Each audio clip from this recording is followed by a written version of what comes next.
Assalamualaikum warahmatullahi wabarakatuh. Waalaikumsalam.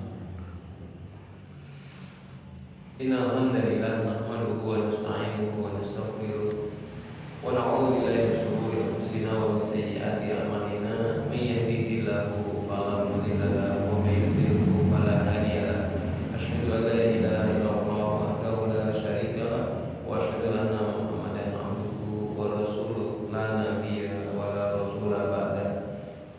Allahumma shalli ala Muhammad wa ala alihi wa ashabihi wa man tabi'ahum bi ihsanin ila yaumil qiyamah. Amma ba'd.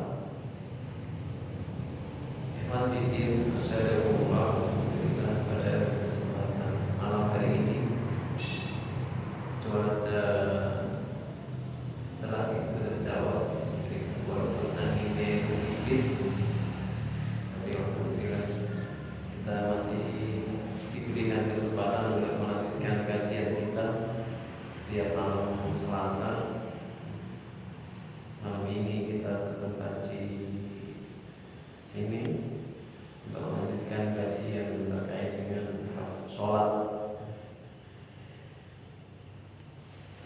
Kita patut bersyukur karena kita diberikan suasana yang aman.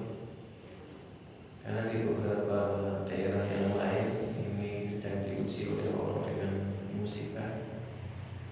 Yang terdekat saudara-saudara kita yang ada di Aceh berusaha kena gempa besar juga. Rasanya trauma yang dulu gempa dan tsunami itu yang belum benar-benar hilang, ada gempa besar. Kemudian di beberapa tempat yang lain juga ada gempa di Taiwan, Meksiko. Kemudian juga ada beberapa wilayah yang terkena cuaca ekstrim, ada badai, kemudian banjir. Kemudian di sini kalau hujan paling hujan air ini. Ini di beberapa wilayah Eropa ini hujannya hujan es. Alhamdulillah di sini tidak hujan es seperti di sana. Kasihan, tidak enak sih juga. Yang freezer ya. Tidak dapat es dari langit.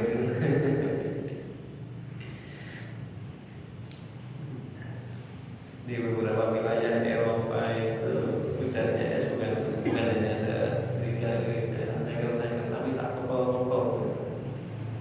Jadi di beberapa video-video yang tayang di media sosial itu bahkan beberapa itu sampai merusak bangunan atap-atap gedung ataupun kaca-kaca mobil yang berada di ruang terbuka itu terhantam bongkahan-bongkahan es itu bisa sampai hancur kaca-kaca itu.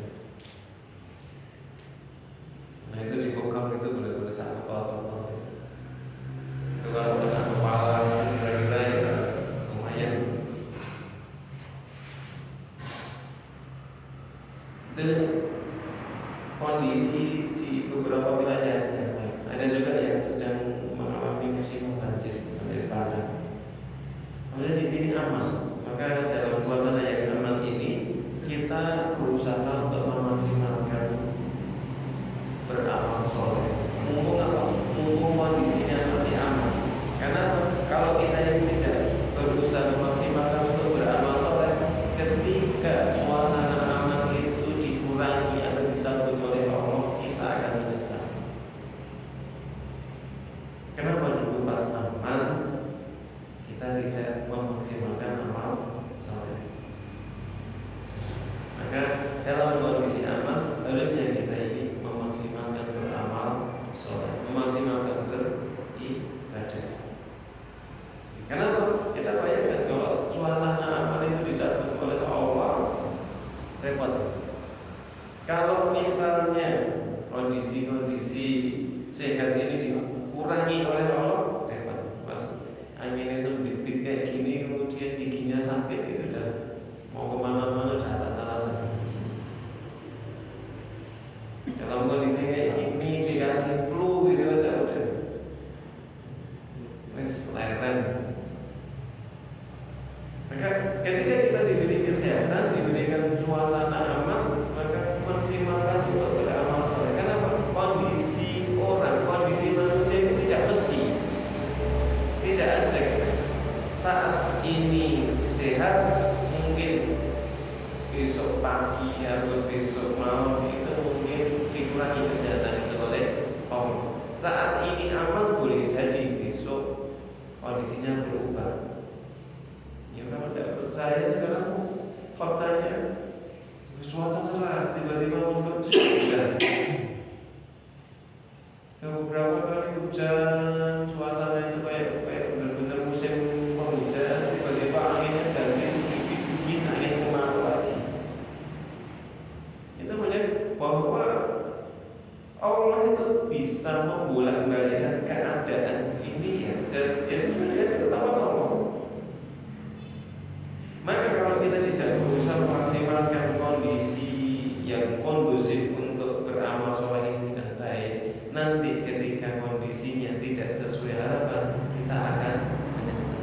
Kenapa dulu ketika diberikan kelonggaran, kelapangan, kemudahan, kenyamanan, kita tidak memaksimalkan untuk amal soleh? Kenapa kita sibuk dengan urusan-urusan yang lain, sementara urusan untuk akhirat kita nomor sekian?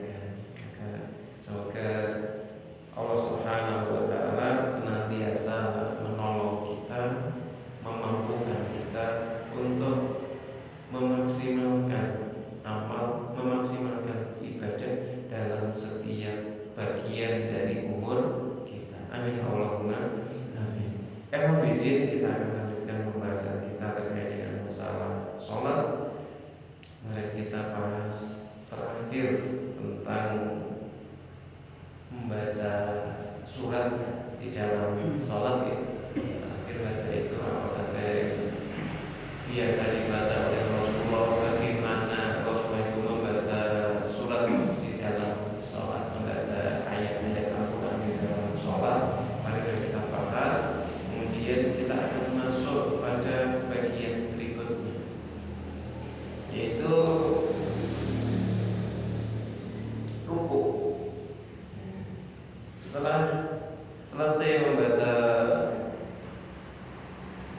surat ya, atau membaca ayat Al-Quran, bisa satu surat utuh, bisa dua surat utuh, bisa sebagian dari surat, atau bisa beberapa ayat, atau bahkan mungkin satu ayat di dalam Al-Quran yang mudah bagi kita, yang mudah, baca yang mudah.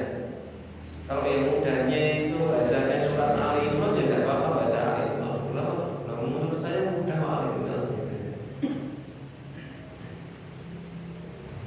Karena ada juga yang paling susah itu, ada seorang itu ngapalnya yang lain itu gampang, yang paling susah ngapalnya Al-Kafirun. Manggur ngapalnya itu bolak-balik terus. Yang lain itu apa?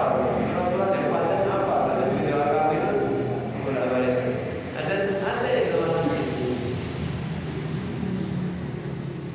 Maka pakai kalau baca yang mudah. Kemudian setelah selesai membaca surat, kemudian turun untuk rukuk. Rukuk sebagaimana yang sudah kita pahami, rukuk kita membungkukkan badan kita. Tapi ketika turun rukuk itu kita membaca takbir, kemudian sambil mengangkat tangan, Allahu Akbar, terus turun rukuk. Nah, posisi rukuk yang perlu, cara rukuk itu bagaimana? Cara rukuk itu kita membungkukkan badan hingga posisi punggung kita, tulang punggung, ruas tulang punggung itu kira-kira datar. Kemudian posisi kepala juga kira-kira ya datar, bukan kemudian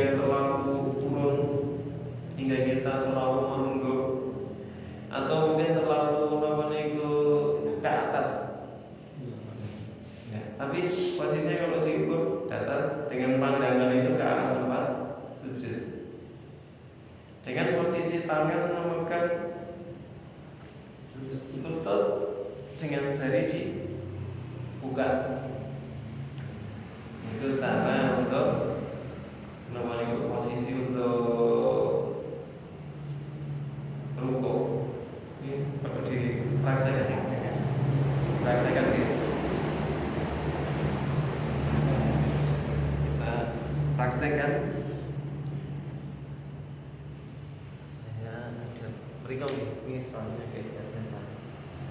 Jadi mungkin misalnya selesai baca surat Allahu Akbar. Ini posisi di sini. Lutut. Kemudian dibuka, pegang.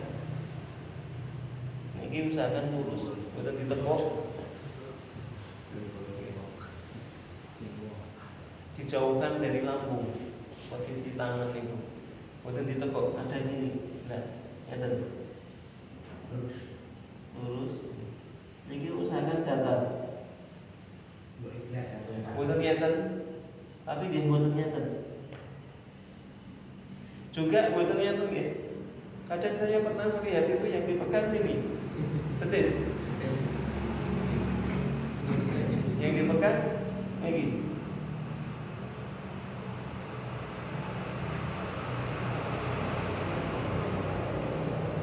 Kalau posisinya pas, itu napa niku otot-otot sini kan terus ketarik.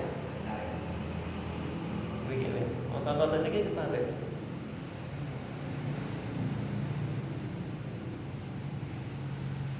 Hadapkan posisi wajah itu menghadap ke tempat sujudnya. Posisinya tadi kan insya Allah posisinya bakok. Didorong itu nggak mudah jatuh benar nih.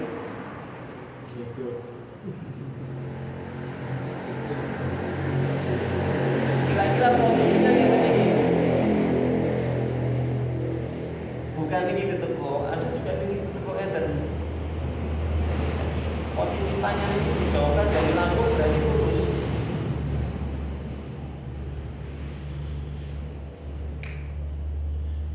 Nanti silakan dipraktekkan caranya begini, ke posisinya begini. Sakit ya, jadi ketinggalan gitu. Yeah. Karena saya sering melihat, saya sering menemoni, saya nggak nemoni, ini saya dipegang ini. Entah karena pengennya lurus akhirnya kemudian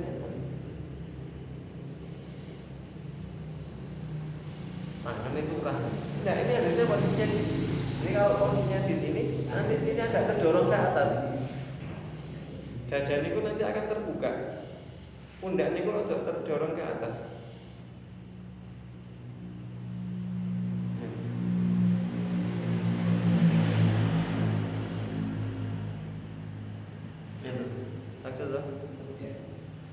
Niki mepet, nggih angel. Gampang guling sih. Kesenggol nanti mungkin buatan imbang. Maka posisinya nggih sejajar dengan badan, tangan, kaki. Nah, itu posisi kita atau cara untuk niku rukuk. Kecuali sakit nih. Jadi sakit niku ya sak mampunya. Niku punggungnya salah berat dan kalau ditekuk mulu sama kayak gitu kalau dia tekuk loro ya sak mampunya jadi terus niku biasanya niki posisinya megang lutut, bukan megang betis, juga bukan megang paha. Ini megangnya lutut. Bisa di sakit dipahami guys.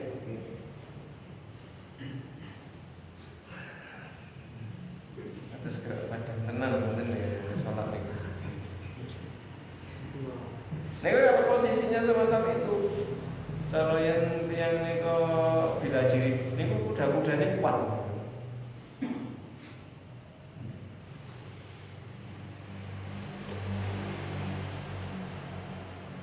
Ini untuk posisi ruku.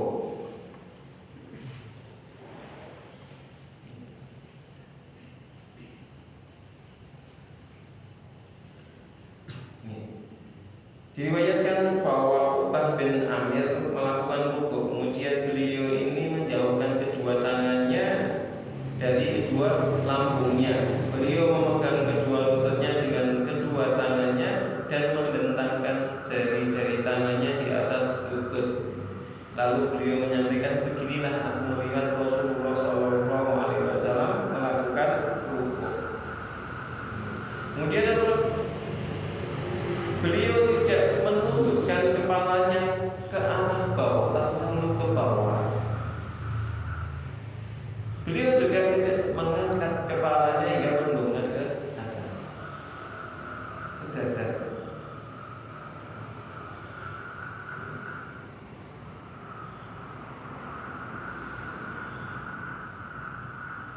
Kemudian dalam riwayat yang lain, Aisyah radhiyallahu anha, beliau pernah menyampaikan bahwa ketika Rasulullah SAW melakukan rukuk, beliau tidak mengangkat kepalanya ke atas, tidak juga terlalu menundukkan ke arah bawah, tetapi kepala beliau ini lurus dengan punggungnya sejajar dengan punggungnya menghadap ke tempat sujud.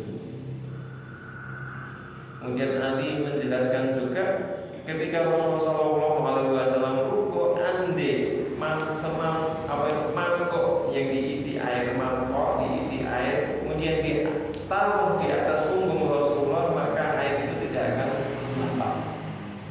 Kenapa? Rata. Misalnya DKI gelas, DKI mangkok diisi banyu, mangkok ini banyunya betul-betul. Ini menunjukkan pertama posisi punggung itu datar, yang kedua tumaninah.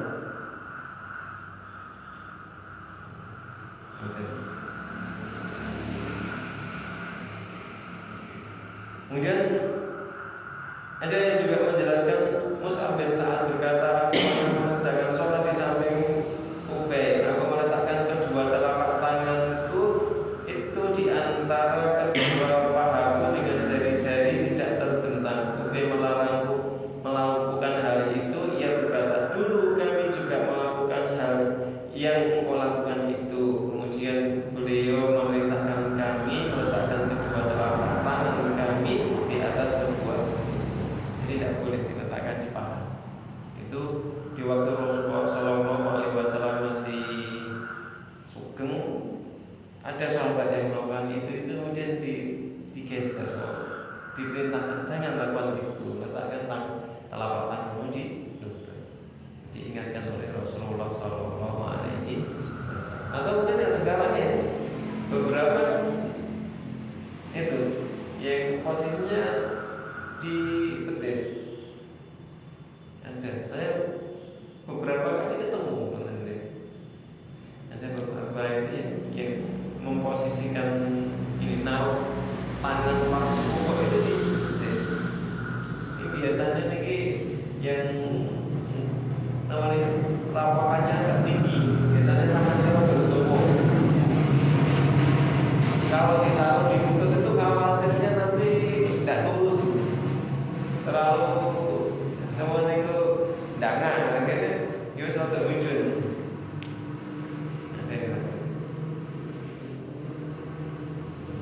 Untuk posisi jelas gitu,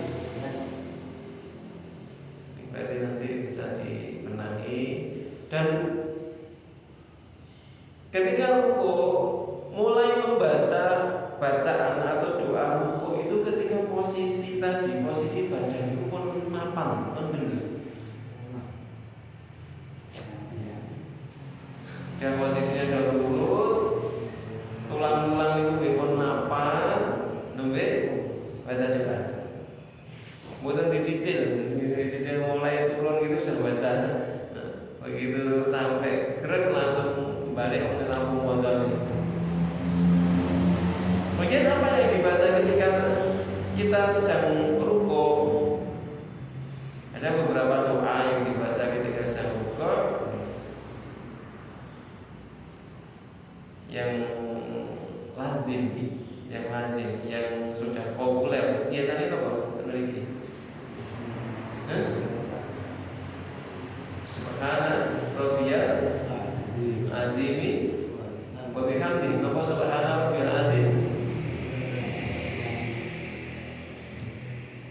Bagaimana doanya yang biasa dibaca? Subhana rabbiyal azim atau subhana rabbiyal azimi wa bihamdi?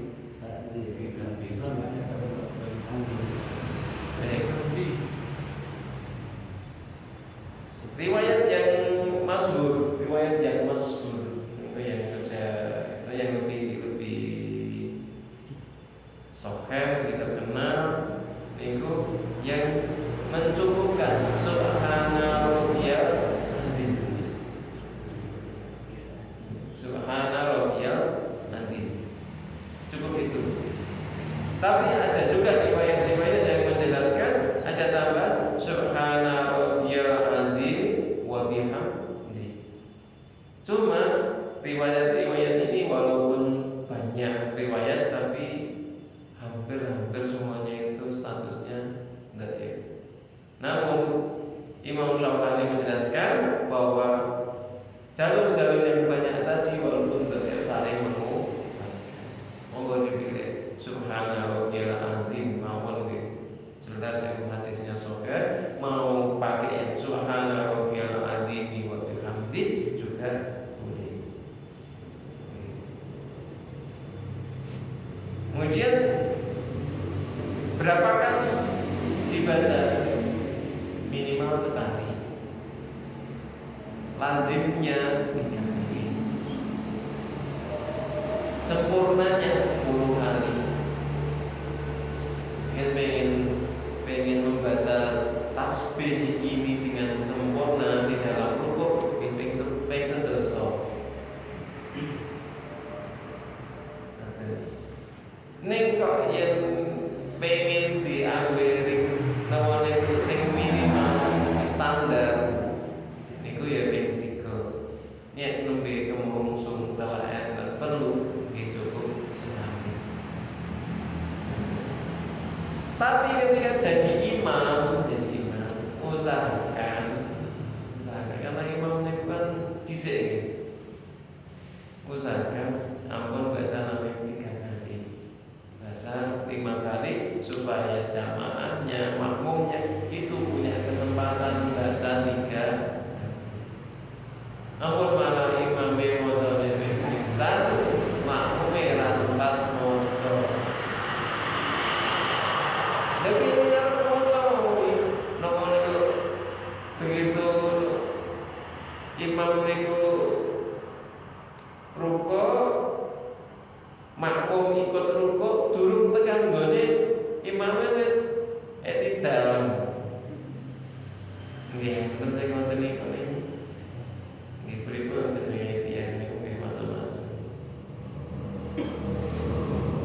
Itu doa yang paling banyak dipakai. Karena yang populer dipakai itu subhana rabbiyal azim atau subhana rabbiyal azimi wa bihamdi. Monggo mau dibaca 3 kali, mau dibaca 5 kali, 10 kali. Kalau mungkin baca sholat sunat yang sendiri, nah itu baca 10 kali itu nopo-nopo.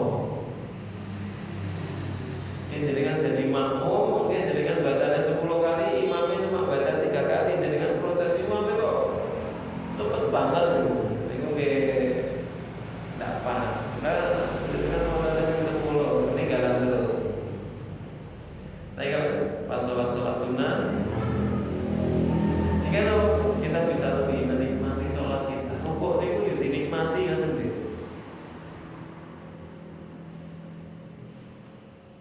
Kemudian ada beberapa doa yang lain yang bisa dibaca di kala seseorang itu sedang rukuk. Ada beberapa riwayat, ada beberapa pilihan doa. Ada ini yang juga cukup sudah banyak yang mengamalkan subhanakallahumma rabbana bihamdika Allahumma firli. Ini biasa di akhir-akhir hayat Rasulullah ini yang banyak dibaca.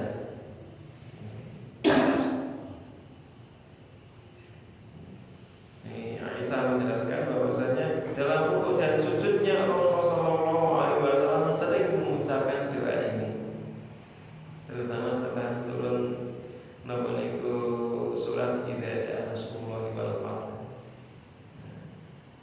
Rasulullah sering membaca ini. Subhanaka Allahumma rabbana wa bihamdika Allahumma ighfirli. Subhanaka Allahumma rabbana wa bihamdika Allahumma ighfirli. Betul panjang kok. Ambil dan salah hafalan. Subhanaka Allahumma rabbana wa bihamdika Allahumma ighfirli.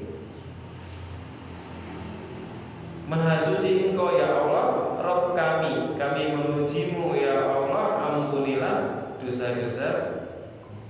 Ampunilah dosa-dosa.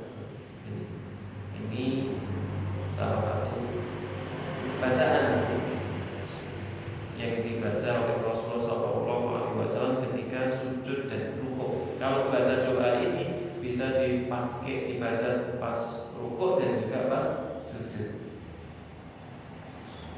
Subhanaka Allahumma rabbana wa bihamdika Allahumma ighfirli.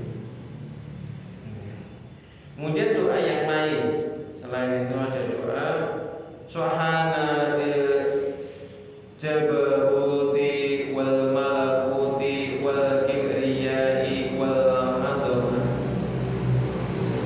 Subhana jabaruti wal malakuti wal kibriyai wal adhamah. Maha suci Allah yang memiliki segala kekuasaan, segala kerajaan, segala kebesaran dan segala keagungan.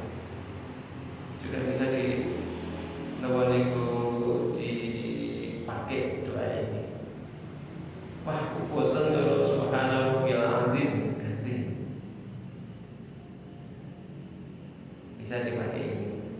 Subhanallahil jabaruti wal malakuti wal kibriyai wal azamah. Atau ada juga doa yang lain, ini juga disampaikan oleh Aisyah radhiyallahu anha. Beliau kadang juga membaca Subuhun Qudusun Rabbul Malaikati wa Ruh. Bisa juga pakai doa ini. Kalau ini sudah sering dibaca doa ini pas Ramadan ini. Kemudian yang panjang, doa yang panjang, ini ada doa yang cukup panjang. Ini disampaikan oleh Ali radhiyallahu anhu. Beliau menyampaikan bahwasanya ketika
Sing candaan pisan. Allahumma laka roka'tu wa bika amantu wa laka aslamtu anta rabbi khasi'an sam'i wa basari wa muhyi wa admi wa asabi wa mastaqallat bihi qadami lillahi rabbil alamin. Ada pilihan-pilihan napa niku bacaan ketika dan rukuk. Kalau sholat sendirian, monggo pakai pandang-pandang betul dinikmati sholatnya. Neng yang sholat jamaah, lihat kondisi yang lain, kondisi jamaah, supaya semuanya nyaman. Itu namanya kita punya adab dalam beribadah. Orang golek mahami dhewe. Piye ora sing bacaan itu ora marung. Yen ning jamaah iki saking wonten niki sing maca ping 10 lan niku lak mungkin dititeni oleh jamaah. Wis imame kae wis balik wis udah musola. Balik wis pindah jamaah nang musola. Itu beberapa hal terkait dengan rukuk, caranya jelas, caranya dia posisinya punggung lurus, tangan di lutut dengan jari telapak tangan di lutut dengan jari yang dibuka, menolak posisi megang lutut. Kemudian siku-siku ini dijauhkan dari perut, artinya lurus. Yang sakit itu benar-benar posisi punggung itu lurus. Yang pengen praktek yoga itu terkait nomor itu bal dinding orang sampai sini. Sampai sini. Kemudian bacaannya tadi ada beberapa sudah saya ulang beberapa kali. Semoga ada yang nyantol nanti ketika mau dibaca ya silakan pakai yang mana dipilih. Minimal tadi kan subhana rabbiyal azim, ada yang cukup sampai situ, ada yang subhana rabbiyal azim wa bihamdi, ada yang agak tambah dikit subhana Allahumma rabbana wa bihamdika Allahumma ighfirli atau subhana qudusun rabbul malaikati wal ruh, itu juga sudah biasa dibaca. Makanya salawat itu bisa dipakai sebagai variasi ketika kita berdoa, membaca bacaan ketika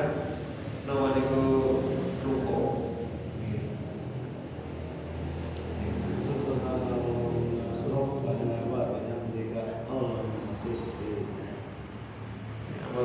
Kalian mengenal doa kapal masjid mirip bahasanya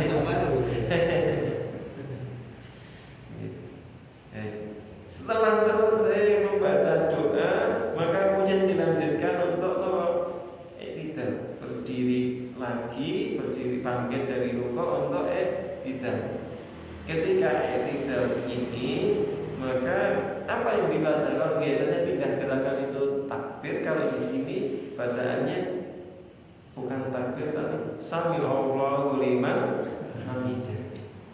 Sami Allahu liman hamidah.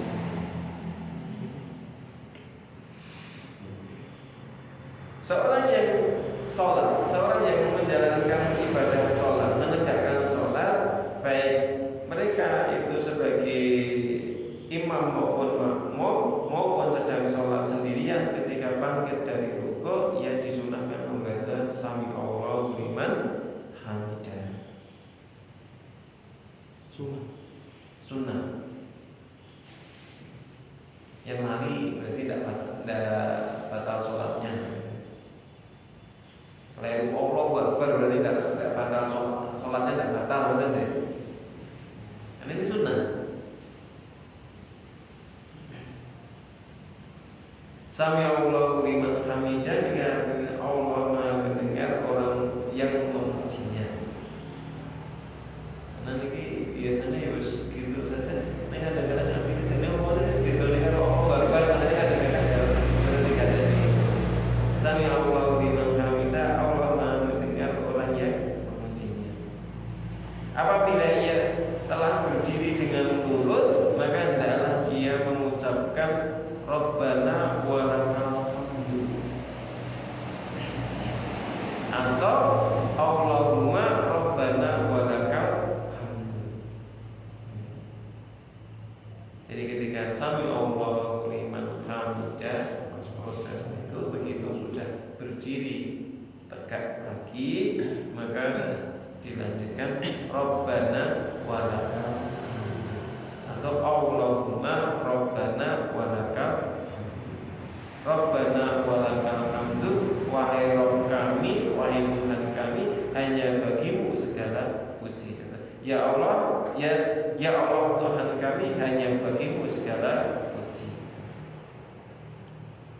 Abu Hurairah radhiyallahu anhu meriwayatkan bahwa Rasulullah sallallahu alaihi wasallam mengucapkan Sami Allahu liman hamidah ketika beliau mengangkat punggungnya dari rukuk. Ketika berdiri beliau mengucapkan Rabbana walakal hamd.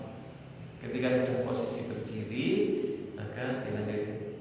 Pas nembe proses ngangkat itu Sami Allahu liman hamidah, begitu sudah posisi berdiri dilanjut Rabbana walakal hamd. Kemudian Rasulullah SAW juga bersabda, wa idh qala sami'u Allahu liman hamidah wa qulu Allahumma Rabbana walakal hamd. Apabila imam mengucapkan sami'u Allahu liman hamidah, ucapkanlah Allahumma Rabbana walakal hamd. Nah, sebagian dari ulama berpendapat bahwa makmum hendaknya tidak mengucapkan sami Allahu liman hamidah. Apabila ia mendengar imam mengucapkannya, hendaklah ia menyambung atau mengikuti dengan Allahumma Rabbana walakal hamd. Ini dasarnya hadis tadi diriwayatkan dari Anas radhiyallahu anhu. Rasulullah itu pernah menyampaikan dawuh, kalau imam niku mengucap sami Allahu liman hamidah, maka sambutlah, maka ucapkanlah Allahumma Rabbana walakal hamd. Jadi makmum kalau berdasarkan hadis ini, makmum tidak perlu mengucapkan sami Allahu liman hamidah. Ini pendapat sebagian dari ulama.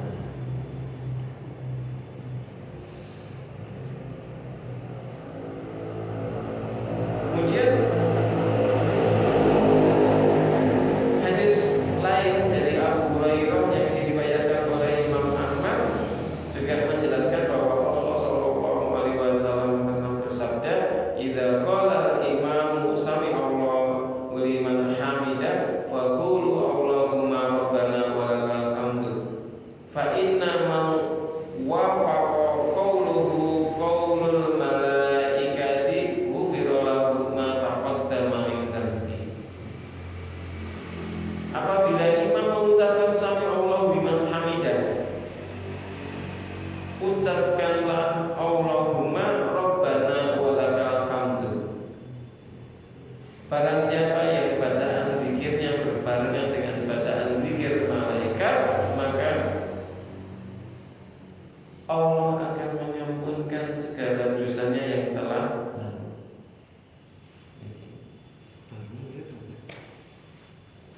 Ya tadi, ketika imam itu sudah mengucapkan sami Allahu liman hamidah, maka makmum menyambut Allahumma Rabbana walakal hamd.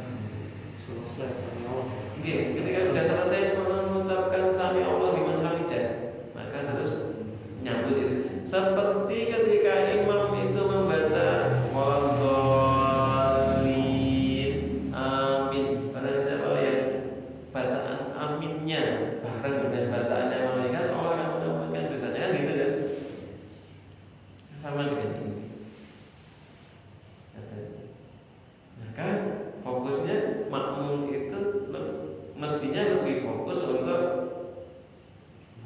Napa niku persiapan lagi nyambut Allahumma rabbana wa lakal hamdu. Bukan terus melu sami Allahu liman hamidah. Cukup ya sami Allahu liman hamidah imam nanti makmum nyambut Allahumma rabbana wa lakal hamdu. Nah, yang mana?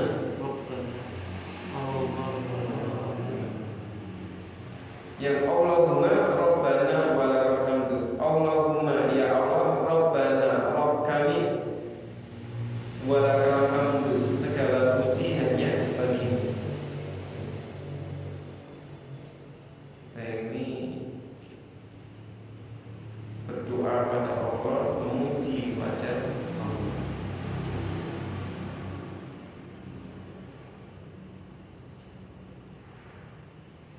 Itu cara untuk napa niku i'tidal.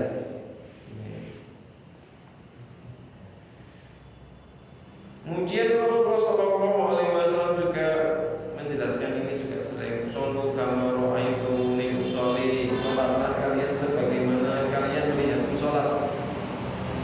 Hal ini mengisyaratkan bahwa hendaknya pelaku menggabungkan antara bacaan tasbih sami Allahu liman hamidah dengan bacaan tahmid Rabbana wa lakal hamdu, meskipun posisinya sebagai makmum. Hal itu dapat dijawab bahwa makmum hendaknya tidak menggabungkan antara bacaan tasbih sami Allahu liman hamidah dengan bacaan tahmid Rabbana wa lakal hamdu. Hendaknya ia mengucapkan tahmid Rabbana wa lakal hamdu berdasarkan pendapat An-Nawawi. Jadi untuk makmum cukup tadi Rabbana wa lakal hamdu, tidak digabung dengan sami Allahu liman nyambut mau terus ki yang mulai yang lawan niku sami Allahu liman hamidah niku imam.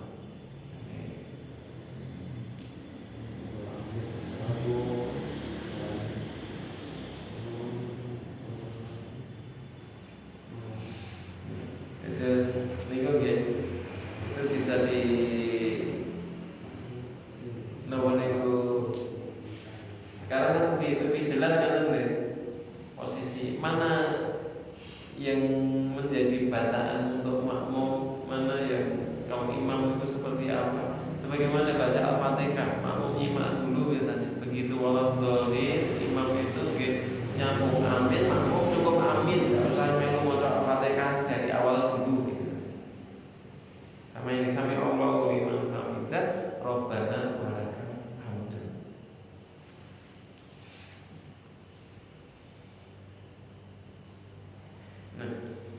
Rabbana lakal hamdu atau Rabbana wa lakal hamdu atau Allahumma Rabbana wa lakal hamdu ini termasuk bacaan tahmid yang pendek.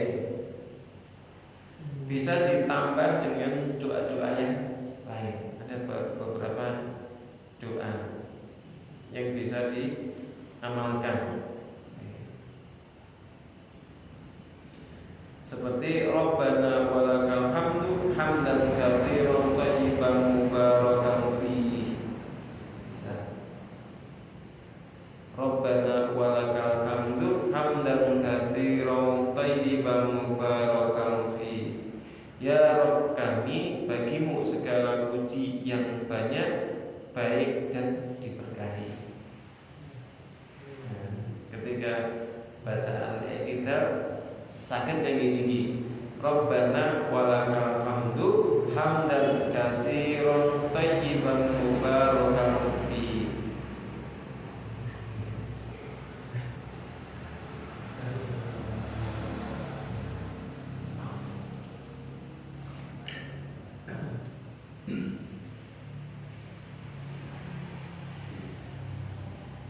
Setelah selesai sholat,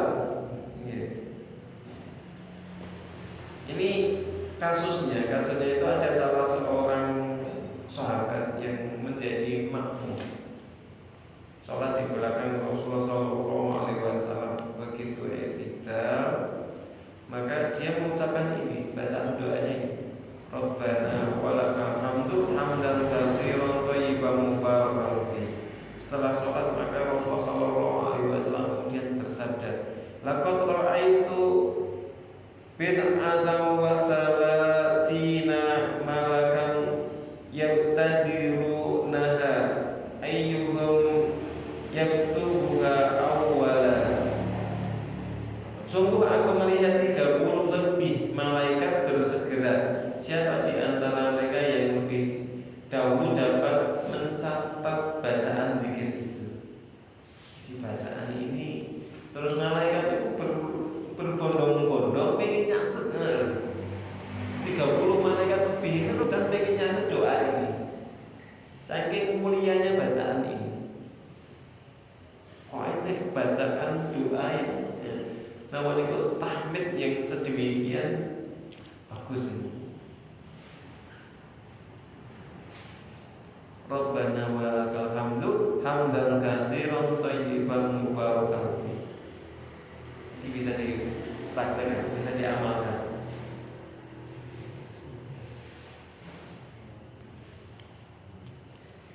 Pas sholat dihubung malaikat, alhamdulillah kan, jangan mikir gitu.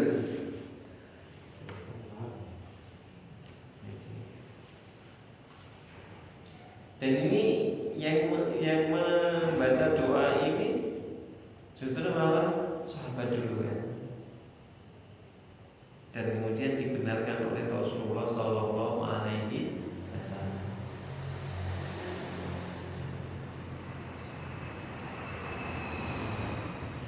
Kemudian Ali radhiyallahu anhu meriwayatkan bahwa ketika Rasulullah Sallallahu Alaihi Wasallam bangkit dari rukuk, beliau mengucapkan Sami'allahu liman hamidah Rabbana lakal hamdu mil'us samawati wal ardi wa ma bainahuma wa mil'u ma syi'ta min syai'in ba'du. Yang agak panjang. Allah Maha mendengar hamba yang memujinya. Wahai Rabb kami, bagimu segala puji sepenuh langit dan bumi dan sepenuh ruang di antara langit dan bumi, juga sepenuh apa saja yang Engkau kehendaki. Kata ya bacaan nomor itu pas etika. Sami'allahu liman hamidah Rabbana lakal hamdu mil'us samawati wal ardi wa ma bainahuma wa mil'u ma syi'ta min syai'in. Yang terjadi merasa cukup dengan Allahumma Rabbana wa lakal hamdu, tetapi ditandai yang agak panjang itu pilihan-pilihan konvensional. Pas sholat sendiri ingin menikmati sholatnya, ya silakan dipilih bacaan yang agak panjang.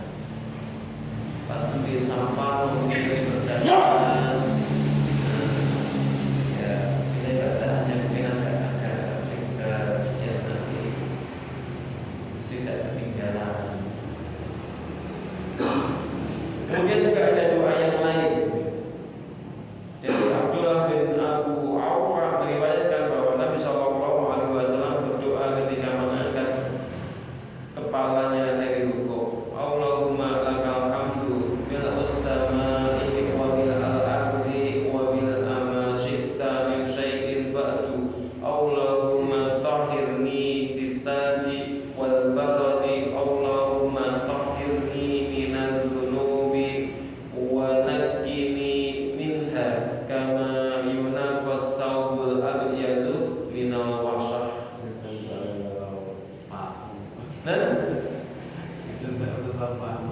Ini agak panjang. Ya Allah, bagimu segala puji sepenuh langit dan bumi, juga sepenuh apa saja yang Engkau kehendaki. Ya Allah, sucikanlah aku dengan salju, embun dan air yang dingin. Ya Allah, sucikanlah aku dari dosa-dosa sebagaimana pakaian putih dibersihkan dari kotoran. Kamu ini pilihan-pilihan. Mungkin yang saya ingin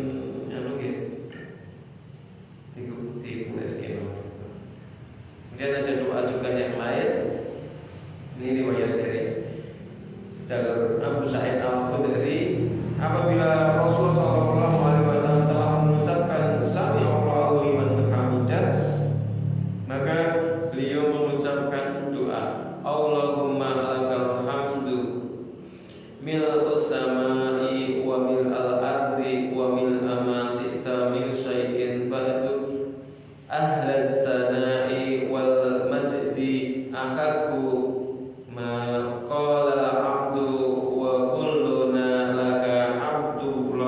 abdun Allahumma la mani'a lima a'taita wa la mu'ti lima mana'ta wa la yanfa'u dzal jaddi minkal jadd. Ya Allah, bagimu segala puji sepenuh langit dan bumi, juga sepenuh apa saja yang Engkau kehendaki. Wahidat yang memiliki pujian dan keagungan. Doa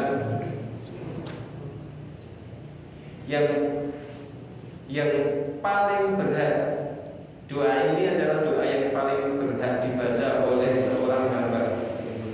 Kami adalah hamba-Mu, tidak ada siapapun yang dapat mencegah pemberian-Mu, dan tidak ada siapapun yang dapat memberikan sesuatu yang Engkau cegah.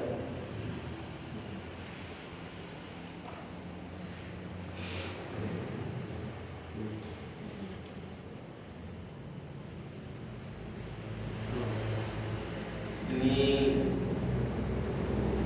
beberapa doa, beberapa versi doa ketika kita ini i'tidal. Monggo silakan dipilih. Mau cukupkan Rabbana walakal hamdu atau Allahumma Rabbana walakal hamdu mengikuti nomor-nomor. Mau ditambah yang agak panjang juga boleh. Jadi ada beberapa versi ini. Silakan dipilih. Asal itu saya contohnya dari Rasulullah, maka masih bisa dibaca. Intinya di sini ketika kita niku i'tidal, kita ini bertasbih dilanjut dengan tahmid. Tasbih niku mensucikan Allah, tahmid niku memuji Allah.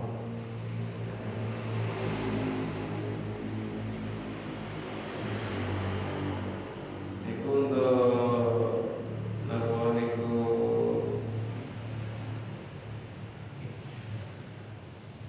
i'tidal. Kemudian posisi i'tidal. Posisi i'tidal itu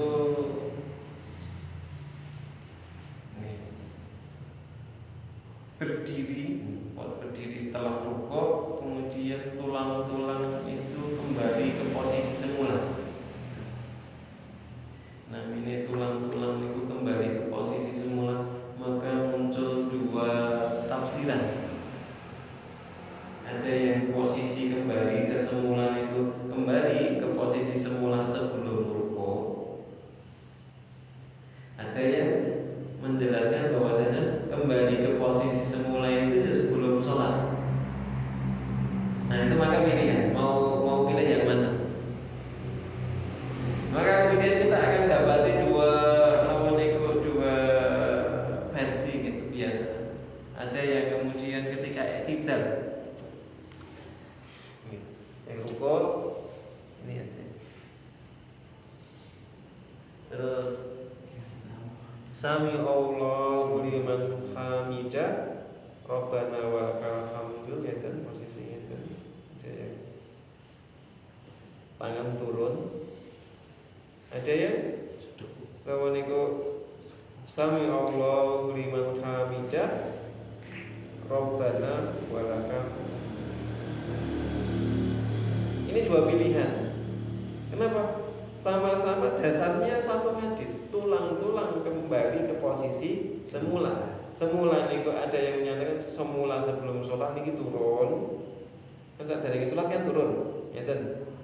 Ada yang ya maksudnya semula niku ya sebelum rukuk, berarti apa? Kembali sedekah.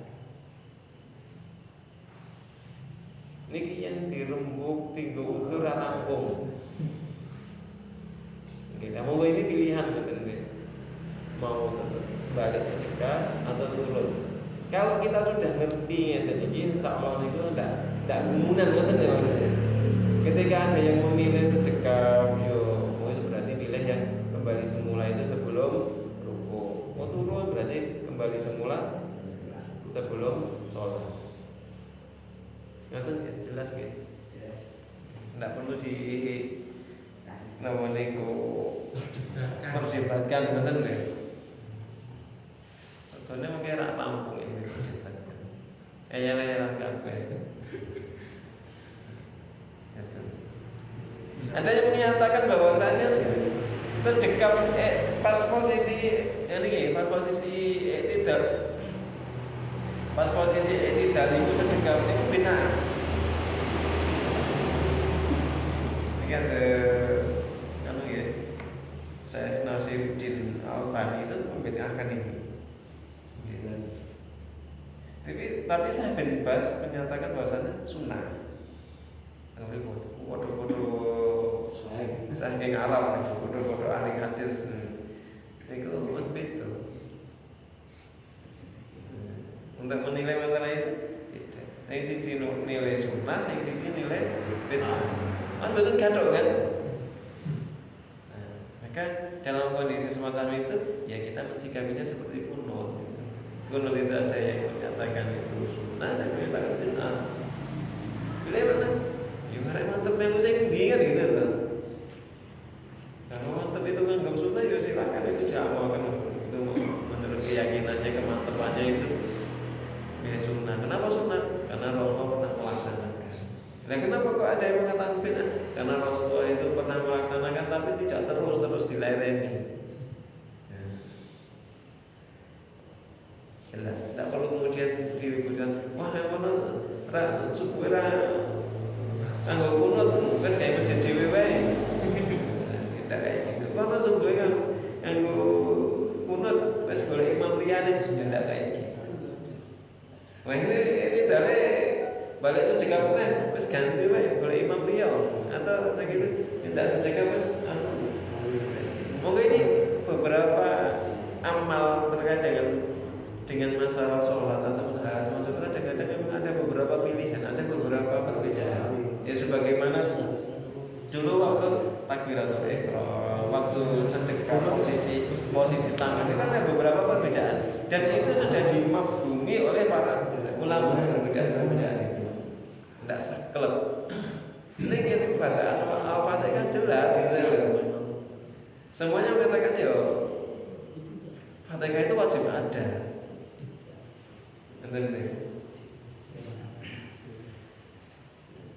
Ini insya Allah akan lebih enak. Terus kemudian tadi kalau kita sudah ngerti beberapa versi dari doa-doa tadi, kok ada orang yang misalnya sholat ini rukuk tidur itu suwi, mungkin maksudnya sih doa gitu. Saya baca kayak kanan nah jangankan itu baca doa untuk rukuk tadi, subhanallah azim wa bihamdi ini kan ping 10 ya suwi. Mulai niku macane niku dihayati masalah niku suwi. Nek enten sing ngoten niku rada suwi ngoten niku biasane nggih boten kanggo enten dadi imam masjid. Ganti wae kok suwen.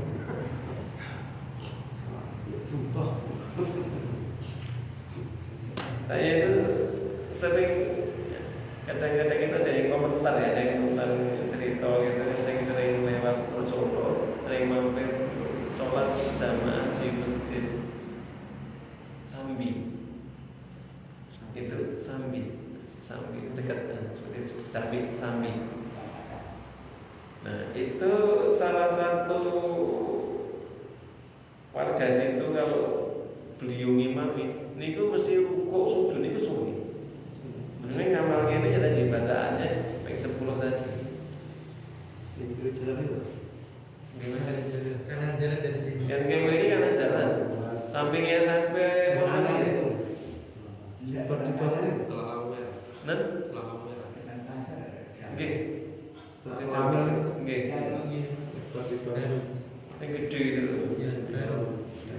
Banyak. Susu. Itu biasanya ketika ngobrol-ngobrol itu mesti sambat ketika saya rakuni masalah di situ itu sama sawis anu susu teh. Kalau kita sudah ngerti beberapa bacaan ini kan kita tidak umum. Untuk bacaan itu yang kita baca. Kawan-kawan malah geran ini imam ke makmum mau geran ini imam geran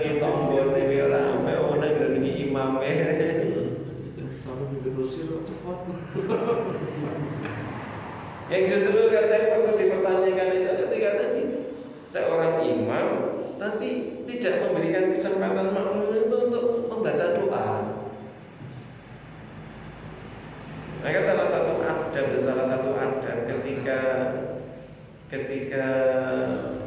pas ruku ataupun sujud, misalnya nawaniku jadi imam, bacanya untuk panjang segede supaya makmum itu bisa baca doa dengan tenang.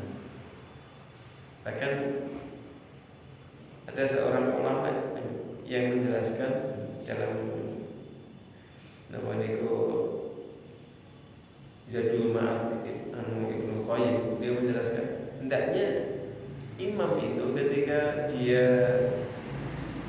membaca doa ketika ruku itu diulang 5 kali supaya makmum itu punya kesempatan membaca 3 kali. Itu termasuk adab jadi imam niku ngomong makmum niku ngoten niku. Kadang-kadang yang repot niku ya tadi bacanya itu ruku sujud itu kasihan jamaahnya tidak sempat baca, atau misalnya pun baca itu sambil posisi gerak gitu. Baik, niki mungkin ada yang mau didiskusikan sebelum masuk ke sujud. Kita isu ngantuk nih.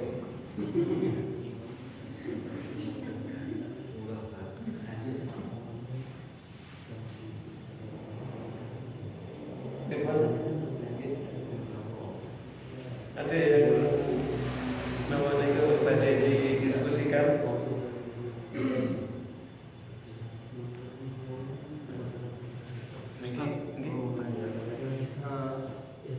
Kalau kita sebagai makmum batas kan sebenarnya terlambat gitu. Batas apabila kita itu sudah ikut rakaat itu lama itu sampai di batas apa? Ada yang ini nonton pendapat yang mana? Karena ada yang menjelaskan yang penting itu ruko, yang penting masih dapat ruko, maka dia dihitung dapat rakaat itu. Ini ada pendapat yang semacam itu. Ada juga yang pendapat pokoknya iki kudu itu al-Fatihah. Apakah dengar bacaan imam atau baca sendiri? Nah, tinggal pilih yang mana. Kalau misalnya memang ini harus dapat al-Fatihah, entah dengar bacaan imam atau dia baca sendiri, maka ya ketika dia tidak dapat itu berarti dia dapat jamaahnya tapi belum dapat rakaat itu.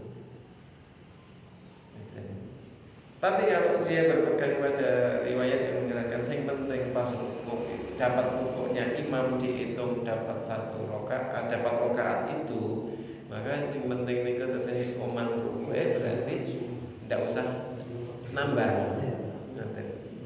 Nah ini pilihan-pilihan. Monggo ini silakan dipilih dengan lebih cenderung nyaman. Karena memang ini juga dua-duanya ada apa nih dasarnya.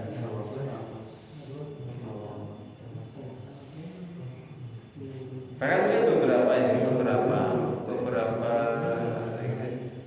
seperti ini teman-teman di kalangan MTA di kuenta uman bacaan al-Fatihah imam itu rokaatnya diulang. Kenapa? Mereka berpendapat bahwasanya kalau memeniku makmum itu ya untuk bacaan itu menang. Berarti kalau tidak dengar bacaan al-Fatihah imam berarti dia belum baca al-Fatihah, belum dapat al-Fatihah. Walaupun dapatnya surat wes amin dia baru ikut maka dia akan ulang rakaat. Oh, aku rawan al-Fatihah.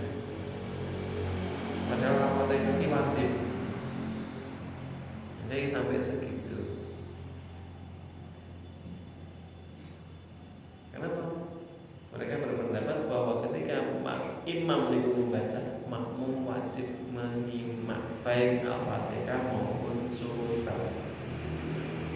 Nah, kapan munculnya kudu nyimak kok? Aku lama Al-Fatihah. Jadi rakaat ini belum kan? Ngaten. Nah, kalau jenengan ngerti aku di sini MTA barang ya. Melu menditi. Ya melu mati ya, melu ya tahu ngobrol kalau RDI. Ya ketemu wong Salafi diskusi banyak juga pernah gitu. Jadi ya saya belajar itu. Jadi ya saya cerita yo enten sing ngomong dengan di MTAN, dengan di ADI, dengan di macam-macam. Dan terus keluar Islam.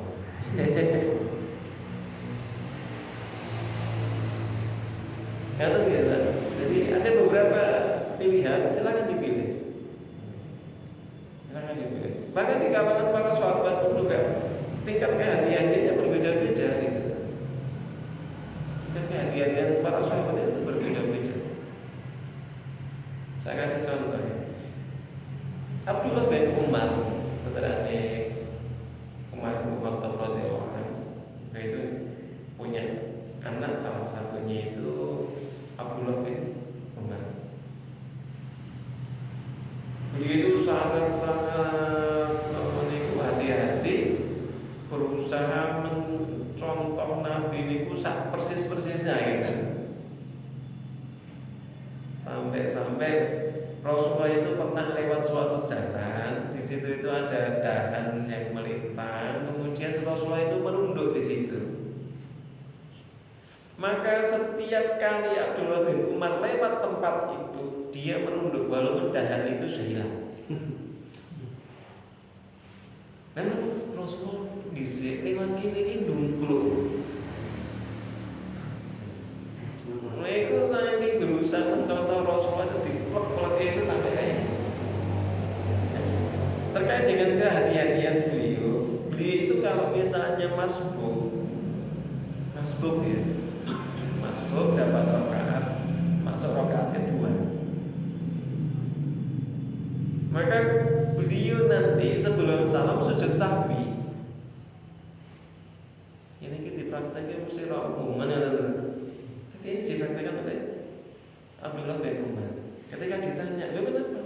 "Saya tadi menurut hitungan saya itu di rakaat pertama, tapi saya duduk tasahud." Ngerti enggak? Harusnya enggak, harusnya rakaat kedua tasahudnya ngerti. Karena saya melakukan gerakan yang tidak semestinya, saya gerakan yang salah, maka saya sujud sahwi. Ini kehati-hatian ya benar. Tingkat kehati-hatian masing-masing sahabat itu berbeda-beda. Maka jika muncul perbedaan dalam masalah ibadah, itu jadi wajar. Ada yang artinya itu kebaikan. Ya apa? Kita tidak bisa mencelanya, katanya. Ada yang menyebut ada riwayat yang menjelaskan bahwa itu untuk berarti itu bacaan.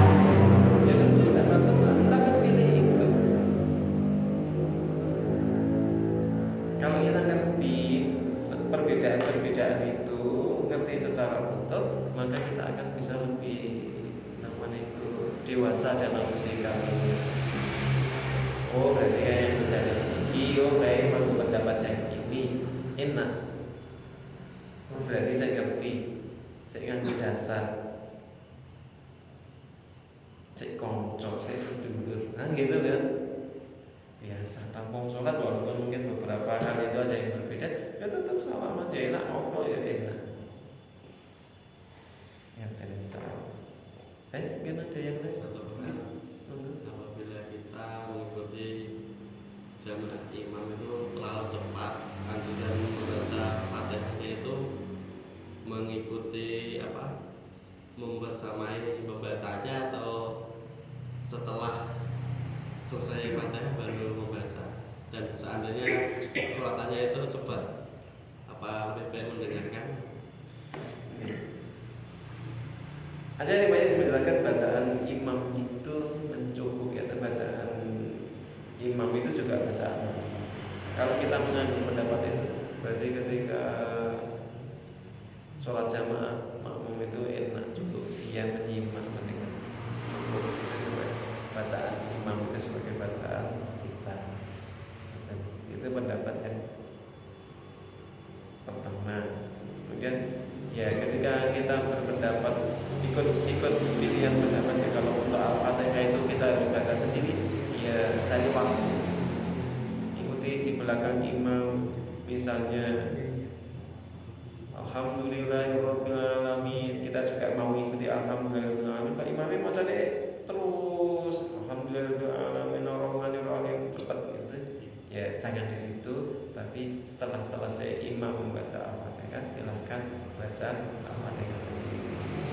Tidak ada jeda antara bacaan Al-Fatihah dengan bacaan surat. Ya dibarengi kalau bacaan surat imam baca surat, kita baca Al-Fatihah. Nah, kalau itu berpendapat bahwasanya makmum juga harus membaca Al-Fatihah sendiri. Memang ini pilihan-pilihan. Kalau yang seperti yang tadi saya sebutkan, beberapa orang itu wis pokoke makmum itu kan meneng ya tidak cukup menyimak bacaan imam. Itu mencukupi buat kita. Bagian pilihan-pilihan.